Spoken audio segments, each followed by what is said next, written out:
बिस्मिल्लाहिर्रहमानिर्रहीम। मेरी प्यारी पाकिस्तानी नर्सेस, उम्मीद करती हूँ कि आप सब खैर खैरियत से होंगे। हमारा जो पहला क्वेश्चन है वो है the home health nurse is visiting a patient who is prescribe home oxygen for treatment of COPD. The nurse observes narrow hallways due to wall stacks of old newspapers and large piles of magazines in every room. What is the priority nursing action? एक चीज हमेशा जहन में रखें कि आया आपसे पूछा क्या जा रहा है क्वेश्चन में. They are asking for you the priority. What's the main reason? What is the priority nursing action? The main thing. तो क्वेश्चन में होम हेल्थ नर्स जो है वो विजिट करती है पेशेंट को जो कि COPD का पेशेंट है, ऑक्सीजन इनहालेशन पे है. नर्स क्या ऑब्जर्व करती है कि जो हॉलवेज हैं बहुत नैरो हैं क्योंकि वॉल टू वॉल स्टैक्स हैं जो ओल्ड न्यूज़ से भरे पड़े हैं, और लार्ज पाइल्स ऑफ मैगजीन्स हैं, बहुत ज़्यादा मैगजीन्स हैं in every room. Her room में बहुत ज़्यादा मैगजीन्स पड़े हैं. तो what is the priority nursing action? Options की तरफ जाने से पहले हम बात करेंगे कि आया इस पेशेंट को COPD तो है, but why he has many newspaper stocks and magazine in his home. What's the reason? So reason है कि पेशेंट को एक डिजीज है, दैट इज होर्डिंग डिसऑर्डर. उसे बोलते हैं होर्डिंग डिसऑर्डर. अब ये होर्डिंग डिसऑर्डर है क्या? होर्डिंग डिसऑर्डर एक एंजाइटी डिसऑर्डर है by persistent difficulty with discarding or parting with possession even those of little value. कि ये ऐसी एंजाइटी डिजीज़ है कि पेशेंट नहीं चाहता किसी भी चीज़ को ज़ाया करने में, चाहे उसकी वैल्यू कम से कम ही क्यों ना हो, उससे पोजेशन होता है. क्लाइंट जो है जो होर्डिंग डिसऑर्डर के साथ होता है वो टिपिकली जो है वो जितने भी आइटम्स हैं उनको अकोमोलेट करता है, चाहे वो क्लोथ हो, फूड हो, बॉक्सेस हो, बैग्स हो, न्यूज़पेपर्स हो, मैगजीन्स हो. तो उसे एक पोसेशन होता है इन सारी चीज़ों को कलेक्ट करके रखने का. These items commonly fill up and clutter their living areas and can create environmental and fire hazards.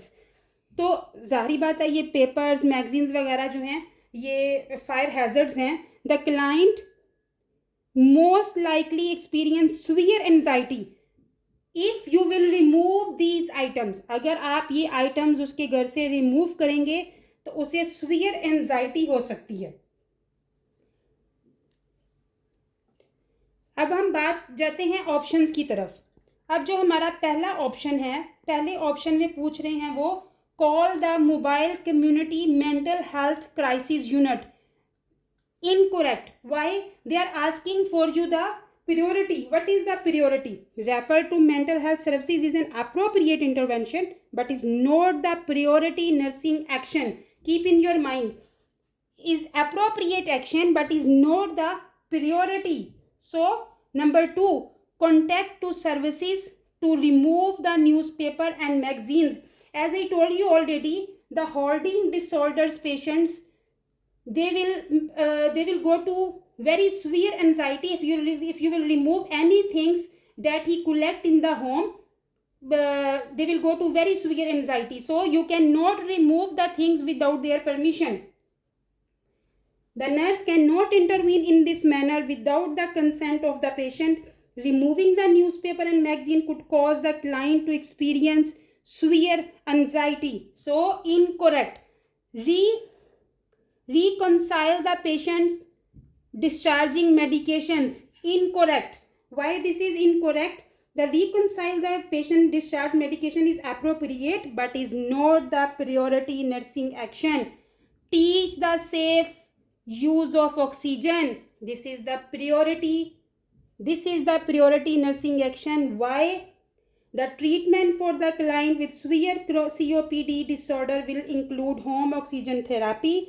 The priority nursing action is to ensure the safety of the client when using oxygen in an environment that is already at high risk for fire due to accumulation of newspaper and magazines. So you have to convey the patient first give the education in the nice way, convince him, convince her. This is not the proper, you will the magazines and the newspapers can make the fire. So just convince her, and with his permission you can remove this all things from his home. I think you can understand this question. Now we will go to the next question. So our next question is, the nurse in the OPD, outpatient department or outpatient clinic, is talking with the patient who was diagnosed with hypertension 6 months ago. The patient current blood pressure is 170/94.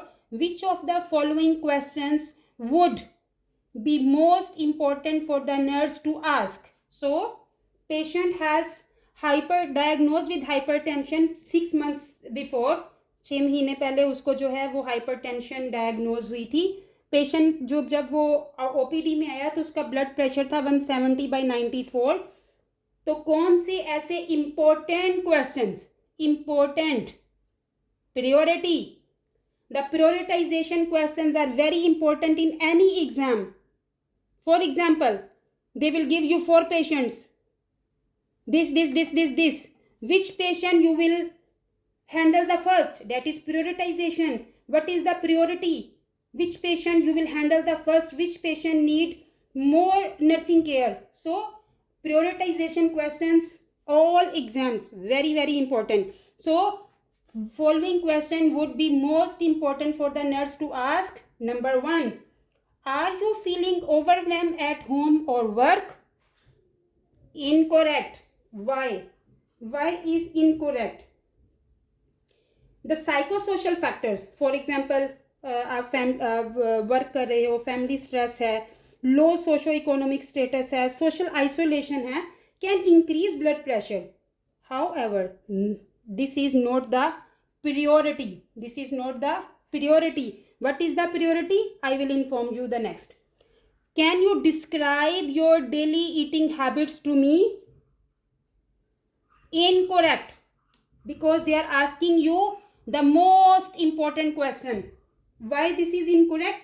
Hypertensive client should be instructed to develop a low sodium diet. उनको low sodium diet लेनी चाहिए, but this is not the priority. Number 3, do you smoke cigarettes or use tobacco products? Incorrect. Why? Smoking cessation is important. Smoking को रोकना बहुत ज़रूरी है due to nicotine. तो nicotine is not good, no, because क्या करेगी वो vaso constriction कर देती है. However, this is not the priority. How often do you take your hypertension medication? This is the correct answer. Why? तो पहले तो हम बात करते हैं हाइपरटेंशन पे कि हाइपरटेंशन है क्या. तो जो मेजर डिसएडवांटेज है लॉन्ग टर्म मैनेजमेंट, हाइपरटेंशन आपको पता है ब्लड प्रेशर का ज़्यादा हो जाना. The major disadvantage for the long term management of hypertension is poor adherence to the treatment plan. क्योंकि जब एक लॉन्ग टर्म जो एक मेडिकेशन चलती है तो वो जो है पुअर जो है ना, उसका ट्रीटमेंट प्लान जो है ना वो पुअर हो जाता है. So blood pressure medication can have unpleasant adverse effects. क्या एडवर्स इफेक्ट्स हैं? फटीग हो जाती है, डिजीनेस हो जाती है, इरेक्टाइल डिसफंक्शन हो जाते हैं. What is erectile dysfunction? Patient को हाइपरटेंशन की वजह से क्या होती है? Fatigue,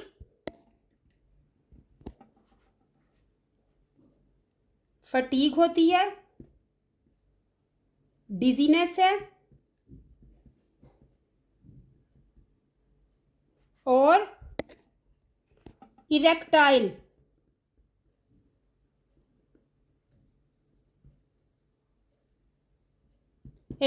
dysfunction in the males, the sexual problems, this will happen due to hypertension.